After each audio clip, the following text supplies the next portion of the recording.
આજે કચ્છ જિલ્લા પંચાયતની સામાન્ય સભા મળી હતી। નિયત સમય ચાલુ થયેલ સભામાં ખાસ કરીને શિક્ષણ વિભાગ, આરોગ્ય વિભાગ અને સિંચાઈ વિભાગને લગતા અનેક રજૂઆત થઈ હતી।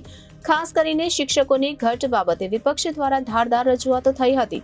ત્યારે જિલ્લા પંચાયતના અધ્યક્ષ શ્રી જનકસિંહ જાડેજા અને જિલ્લા વિકાસ અધિકારી દ્વારા આ બાબતને ધ્યાનમાં લઈ ઝડપથી પ્રશ્નો નિકાલ કરવા જરૂરી વહીવટી કામગીરી કરવા આશ્વાસન આપ્યું હતું। હાલ ગુજરાતમાં ચાંદીપુરા નામનો રોગ ઝડપથી ફેલાઈ રહ્યો છે, ત્યારે પીએચસી અને સીએચસીના તબીબોની બદલી થતા પીએચસી અને સીએચસીમાં તબીબોની ઘટમાં વધારો થયો છે। કચ્છ મોટો જિલ્લો હોવાથી અંતરિયાળ વિસ્તારમાં તબીબોની ઘટને લીધે તકલીફો પડતી હોય છે અને આવા જ કારણોસર આજે કચ્છની અંદર અસંખ્ય બોગસ તબીબોનો રાફડો ફાટ્યો છે। ખાસ કરીને નાની સિંચાઈ યોજનામાં મસમોટા ભ્રષ્ટાચાર થયાનો મામલો ખુદ સત્તાધારી પક્ષના મ્યાસરભાઈ આહિરે પ્રશ્ન ઉપાડ્યો હતો કે રતનાલ નિંગાણ ડેમમાં ટેન્ડર પ્રક્રિયાથી લઈને બાંધકામ સુધી બહુ જ મોટો ભ્રષ્ટાચાર થવાનો આક્ષેપ કરવામાં આવતા વિપક્ષ દ્વારા પણ આ બાબતે સમર્થન મળતા થોડીવાર માટે સભાખંડમાં બેઠેલા અન્ય સદસ્યોએ પણ આવી અનેક બાબતો પર જિલ્લા વિકાસ અધિકારીનું ધ્યાન દોર્યું હતું અને જિલ્લા પંચાયતના અધ્યક્ષ અને જિલ્લા વિકાસ અધિકારી દ્વારા પૂરતી તપાસ કરવા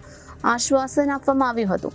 ત્યારે આજે કચ્છ જિલ્લા પંચાયતની સામાન્ય સભા મળી હતી। નિયત સમય ચાલુ થયેલ સભામાં ખાસ કરીને શિક્ષણ વિભાગ, આરોગ્ય વિભાગ અને સિંચાઈ વિભાગને લગતા અનેક જરૂરિયાતો થઈ હતી। ખાસ કરી શિક્ષકોની ઘટ બાબતે વિપક્ષ દ્વારા ધારદાર રજૂઆતો થઈ હતી। ત્યારે જિલ્લા પંચાયતના અધ્યક્ષ શ્રી જનકસિંહ જાડેજા અને જિલ્લા વિકાસ અધિકારી દ્વારા આ બાબતને ધ્યાનમાં લઈ ઝડપથી પ્રશ્નો નિકાલ કરવા જરૂરી વહીવટી કામગીરી કરવા આશ્વાસન આપ્યું હતું। Bureau report, Janadesh news, Kutch.